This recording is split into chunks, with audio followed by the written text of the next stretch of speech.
Thank you, Mr. Chairman, and thank all of you for participating in this. This is certainly something that's extremely important, extremely timely. There's no question about that.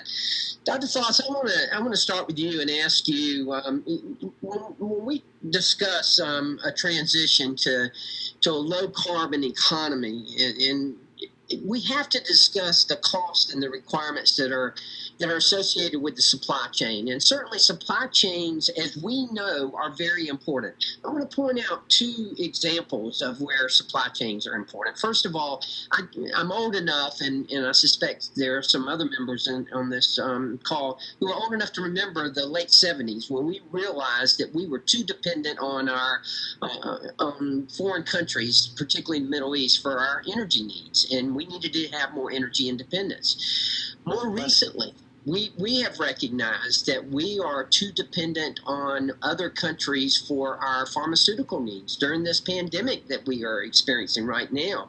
We understand that they are essential ingredients that we can't do without in order to manufacture some of our pharmaceuticals. And in order to get those, we have to get them from other countries, and that's not a good position for us to be in. So I appreciate the fact that you've pointed out that we need to look at this in detail. We need to look at the supply chain and to look at the cost and the sources of these materials. I want to ask you, Dr. Foss, do you believe that the energy policies that are being proposed really adequately factor in the requirements for mining for rare earth minerals, for the production of aggregates when we are used in concrete and cement industries, or the locations of where these minerals are mined? No, sir, I don't. Well, I appreciate that. And I appreciate you being succinct about that, because it is an important point, and certainly it's an important point for us to recognize this. You know, I live in what I consider to be one of the most beautiful areas in South Georgia. I represent the entire coast of Georgia.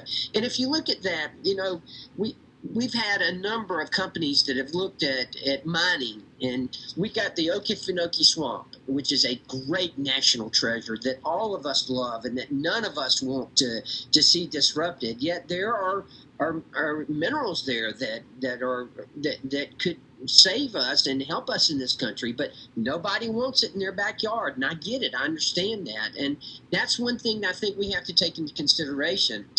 You also mentioned, Dr. Foss, in your testimony, how the United States was ranked 12th overall in non-fuel mineral production.